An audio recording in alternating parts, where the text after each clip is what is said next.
right. Okay, everybody. Well, welcome. We have Brittany here today, our new counselor. So we just kind of wanted to give everybody an introduction. So Brittany's new to our team here at Kawartha Care, so please give her a warm welcome. She's a registered social worker, and she's working as a counselor with us. And please correct me if I'm wrong.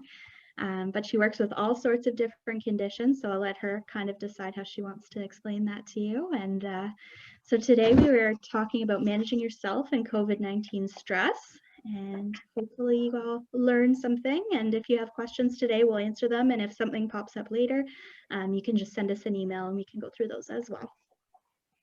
All right, Brittany, take it away. Perfect. Thank you so much. So hi, everyone. My name is Brittany. I am the new social worker. So what I usually do in my practice is I work with a lot of individuals. I also work with couples, and I do group counseling as well. My main focuses can be anxiety-related issues, depression. I work a lot with people with chronic illnesses.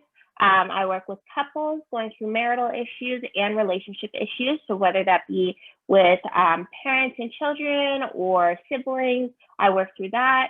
I work with helping with self-esteem issues, grief and loss, counseling, and I work with children, teens, and adults and seniors. I've worked with children with disabilities as well as both cognitive and physical disabilities, and I've worked with parents for caregiver support also. So I usually enjoy using CBT and strength-based therapy, but depending on the client, we like to switch it up if something is more suited for them. So if you do have any questions about the services that are available, just send the clinic an email and they will go through it there, and then reach out to me if there are any other questions for you guys. So we'll be starting today with kind of learning about how to manage yourself during COVID-19 and the stress that comes with it, and a lot of mental health issues that may be surrounding the pandemic. So if we go to the next slide. Thank you.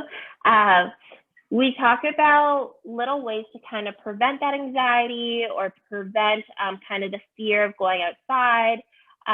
So we want to make sure that we're taking everyday preventative action. And this is talked about all the time in schools, in grocery stores, in clinics. And it's basically telling you to wash your hands, not touch your mouth or your eyes. When your family members are sick, let them stay home, keep them home from school, don't go into work.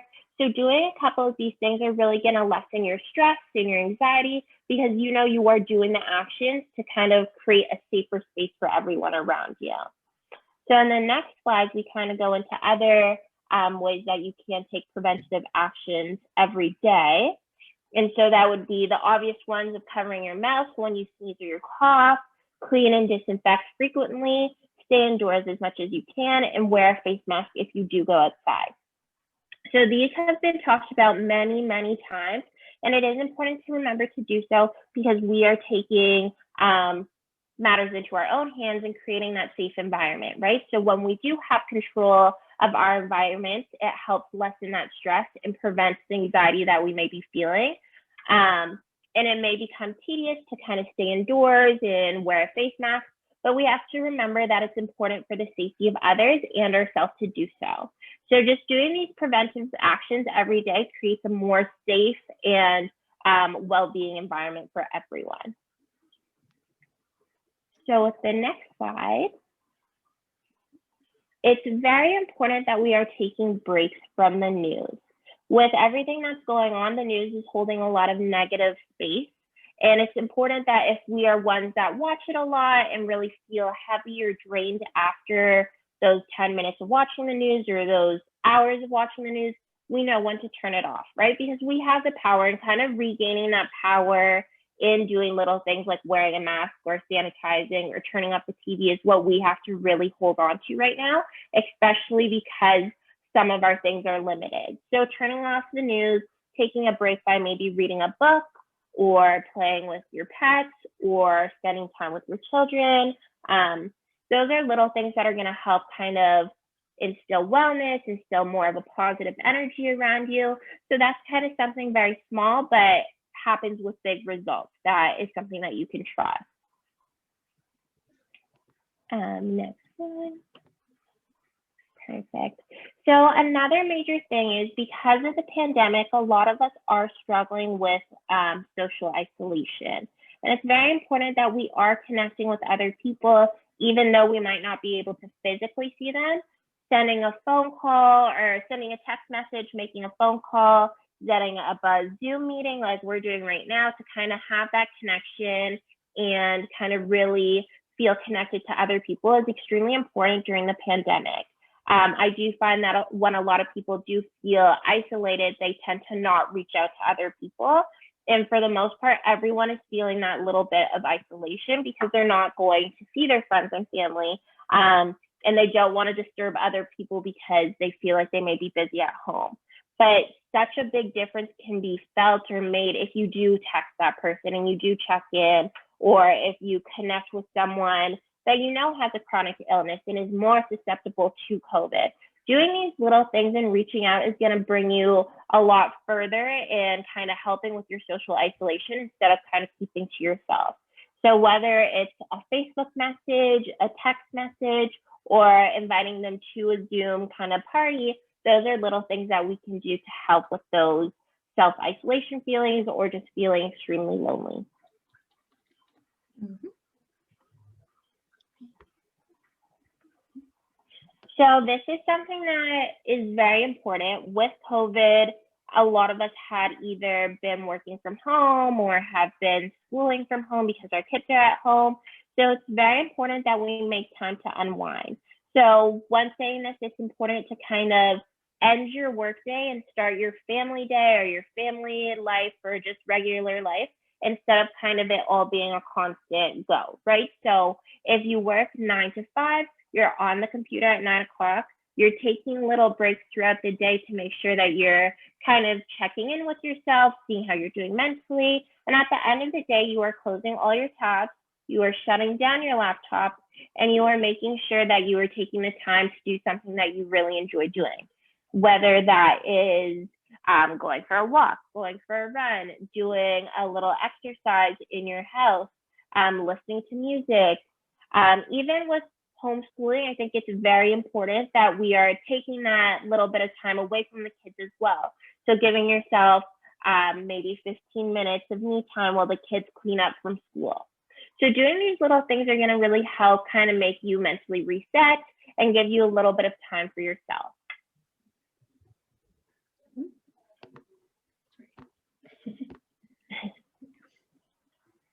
So like we were saying before, staying connected with each other, but also staying in touch with local outbreak stations, the news, your school. When you are more informed, then you're taking away more stress, because when we are left wondering about things that are not really set in stone or we don't have answers, that causes us to worry a lot. So if it is something that is quick and direct that you can ask, let's say your local clinic or a teacher at the school, ask those questions. Make sure you have the information that you need to kind of live that successful life without kind of bombarding yourself with overloads of information and causing that anxiety feeling of that there's so much going on.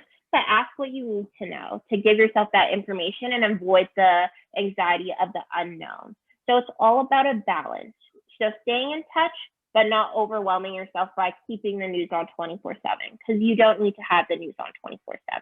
You need to know about things that may be affecting your area or bigger schemes, Ontario.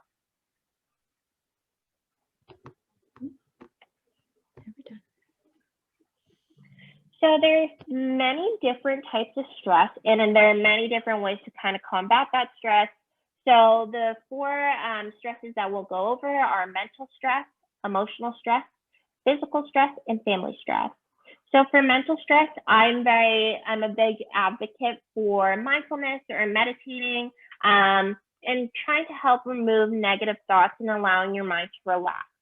So whether you're doing this kind of in the morning time or in the afternoon, those are great ways to kind of decompress throughout the day or start your day in a fresh way, right? Because or even at the end of the day, but implementing 15 minutes of meditation can really help kind of implement a more mindful lifestyle and a more peaceful lifestyle. So finding those little pockets of peace are extremely important.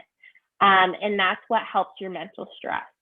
So emotional stress is kind of stepping away from the thing that is causing your stress to the current environment. So let's say you are working from home and work is becoming overwhelming because you can't access the things that you usually did in your workspace at home.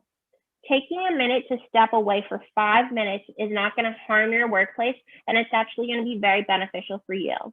In that space that you create yourself to kind of be more mindful and reduce that stress, you may come up with other ways to kind of help the issues that you may be going through, right? So looking at it from a different perspective, if you step away from the computer, talking to a loved one about what is going on at work and seeing if they have an opinion.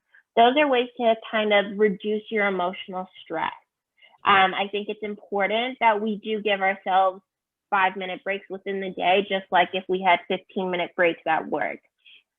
I think at work, when we're working from home, we tend to just work without taking any breaks because we're in an environment where we can probably sit on the couch for the whole 8-hour day and not really move, right? So it's important that we're taking that time to eat lunch, to drink water, to get up and move our body. Those are important ways to do so. And then leading into that, that's physical stress as well. So for a lot of individuals, they do carry their stress in their body. So it's important that you are releasing that. So for myself, I personally carry my stress in my neck and in my shoulders. So I often do like a little stretch throughout the day, and I do some massage therapy. But what you can do to implement exercise every day, as we're supposed to be getting half an hour of exercise, it can be really hard and kind of discouraging to do that whole half an hour at once. So breaking it up into 3 kind of sessions of 10 minutes in the morning, 10 minutes in the afternoon, and 10 minutes in the evening just before bed is a great way to implement that 30 minutes of exercise. So what's great about it too is that you can go on YouTube and type in 10-minute exercise, and they'll give you a HIIT exercise, they can give you a dance exercise, there's yoga, and all things that you can do in your space, whether it's a big bedroom or a small bedroom or your living room. And you could also bring your family into it as well, right? Because it's only 10 minutes, so you're not taking that much time from everyone, and that's going to help relieve a lot of stress as well. And then reducing family stress.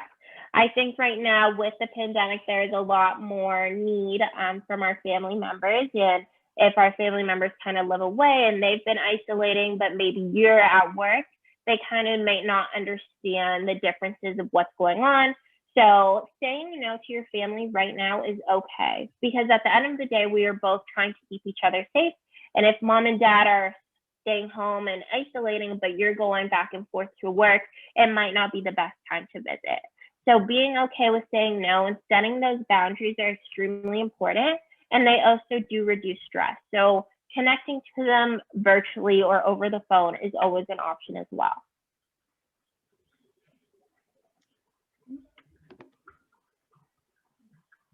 So these are different types of meditation, and I want to go through all 3 of them. So there's the mindfulness meditation, and it is a practice of being in the moment. So mindfulness can happen at any place, at any time throughout the day, or you can really focus during one period of the day. So it's just about being very much present in the moment and actively acknowledging things that go by. So whether they're negative thoughts, positive thoughts, you are acknowledging that they're there, and you are saying that I see you, I hear you, and whether or not you feel ready to deal with them then and there, that is your choice. But just being mindful of your actions, your emotions, and your thoughts throughout the day is very important. So mindfulness kind of happens whenever, but it can happen through so many different apps. So if you're interested in those, I will send an email with a list of apps that are available that have very great mindfulness kind of guided meditations. And it helps a lot when you are guided, because when you start with mindfulness, it's hard to kind of get into that rhythm without a guided meditation. Movement meditation can be anything that is causing you to physically move, and the movement guides you. Sorry, I'm reading a message. So the movement guides you. So movement meditation can be walking, it could be dancing, it can be yoga, it can be anything that is a gentle form of movement so that it calms your breath, it takes you kind of out of the stressful environment that you were into, and you're focusing on that rhythmic kind of pattern. So those are great ways to kind of get your body moving, but also get your mind to slow down. And then mantra meditation is one of my favorite meditations. I use it more as an affirmation meditation. So if you think of a mantra that means a lot to you, it could be a word, it can be a sentence, it could be a phrase, and you say those several times, whether you wake up in the morning and you say it, or you go to bed before you say it. Those are things that are going to help you either start your day in a positive attitude or end your day in a positive attitude. And by doing this, it really boosts your awareness and your concentration. So a lot of my affirmation meditation I use with people who struggle with that self-esteem and that self-love.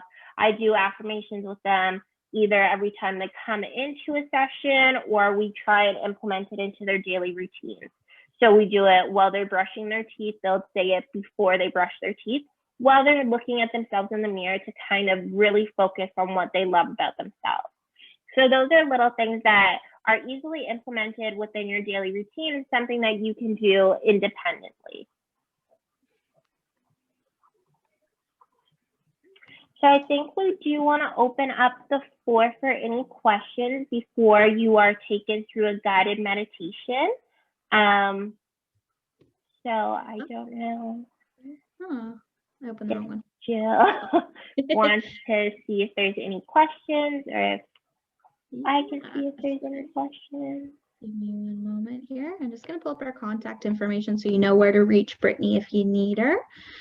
And we'll take some questions here. Give me one moment here. Yeah, so we just had kind of a question about what your 3 mindful exercises were. So we'll take you through a mindful session here shortly. And Brittany kind of covered the 3 sort of meditations that she likes to use, if that makes some sense. Are there any other questions we would like to cover at the moment? I think there's the apps will be sent out. Some of them are free to a certain point. So you can access some meditation, but if you're looking for more in-depth meditation, you do have to pay for it. They are a good investment. Some that I can think of right off the top of my head that I use, especially before going to bed to kind of engage with that mindfulness, is Calm, HeadSpace, and there's one other, but I'll include a list and send that out as well. Perfect. That's fantastic.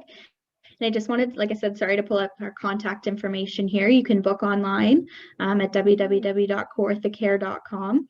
And I wanted to clear up, I know there was some miscommunication as well. Brittany is covered under extended health benefits as well, which is a huge bonus for us. We're excited about that. And she's virtually here several days a week. So if you need anything, please contact us. And even if you don't know what you need or what you're looking for, we do offer 15-minute consultations as well. And Brittany can walk you through what she believes your best option would be.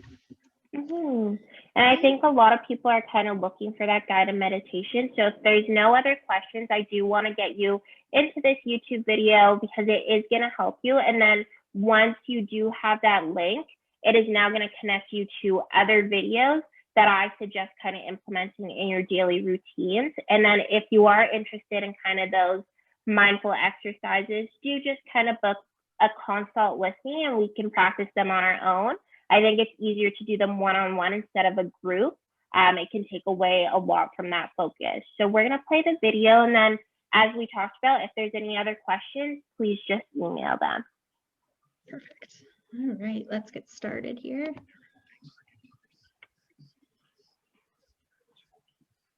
Can you hear that?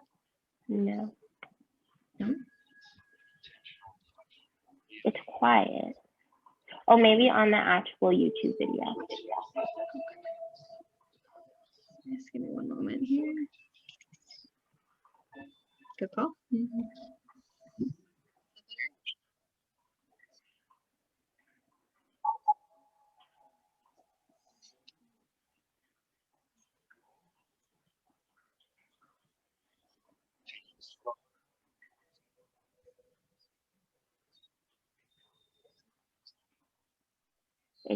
It's frozen, or it's not Frozen? working.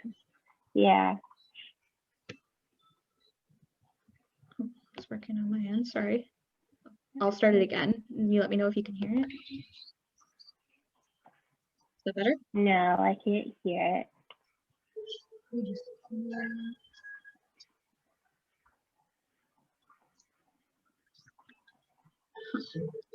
can't make it any louder, unfortunately. Any better there? Not really. So I do apologize. Unfortunately, it's the sound isn't working, which is crazy. It's working on my end, but not on the Zoom end. So I apologize for that. But tell you what, everyone that's included today, I'll send that out a little bit later today, and it's just a 5-minute restful meditation, and you can do it a little bit later today if that's okay. I apologize. Well, thank you everyone for coming out and kind of learning more about what we can do throughout COVID. I think if you're looking for more mindfulness practice, book that 15-minute consult with me and we'll do one together and really practice on that breathing together. It's better on a one-on-one kind of basis. So you can either book online, I think, or you can call into the clinic as well. Absolutely. All right, everybody. Thank you so much for coming and have a great day. I apologize about the meditation link, but I will email it out to all of you shortly. All right. Thank you. Thank you.